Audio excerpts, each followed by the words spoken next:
So we are installing a mini split unit today in the reloading room.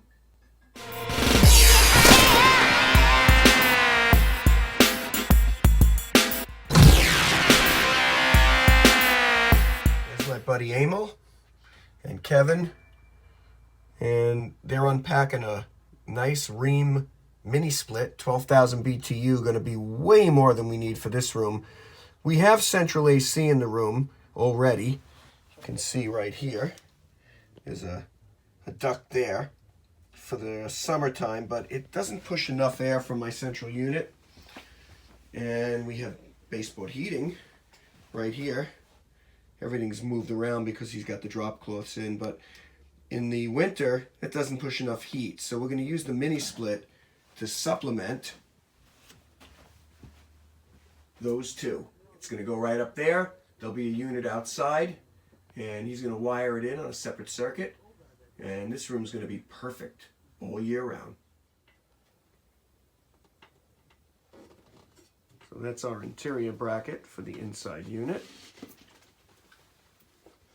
Yeah, so there's your magnets. That's how to find a stud. That's how the pros work, folks.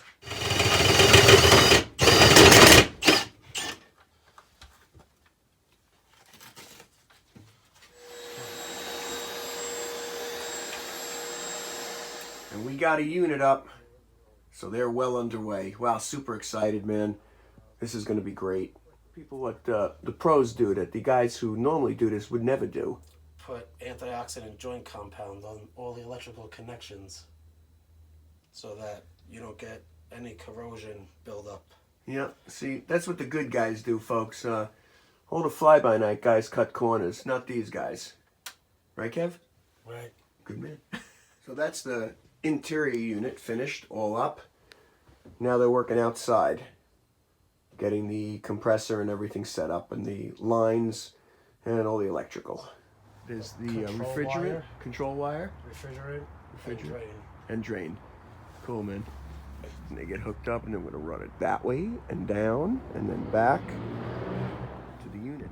So it looks like they're working on the brackets to mount the condenser unit, which is there. That's going to go up on those brackets so that it's out of the snow in the winter, because it's a heat pump. You don't want it buried in snow. And there's the conduit. They're going to run all that wiring and refrigerant lines through. Pretty cool, man. Unit mounted to the wall. And now we're going to start wiring and running refrigerant lines. And then get behind these blueberry plants here. Electric's going to go right through there, across the ceiling, back to the panel. Here's a few pics so you could see how these guys ran everything. I wanted to document the entire installation. It was really done very professionally, and also to code, which is very important. You could see they zip tied everything properly, and these are all in stages as they went on. Look how nice the back of the house looks. What a clean job. There's some more of the connections, just real neat and clean. Drain lines, electric lines. Then they ran this extra electrical box so everything would be correct. And there's Emil taking care of the drain line, which was the final piece of the puzzle. And that was the last thing we did. Well, that's a wrap, folks. We've got heat on right now. It's freezing out, and it's nice and toasty in here. So everything went as planned. And in the summertime, we'll have nice cool air in here. Here's the remote. I got it set for 68. And until next time, Skeeter out.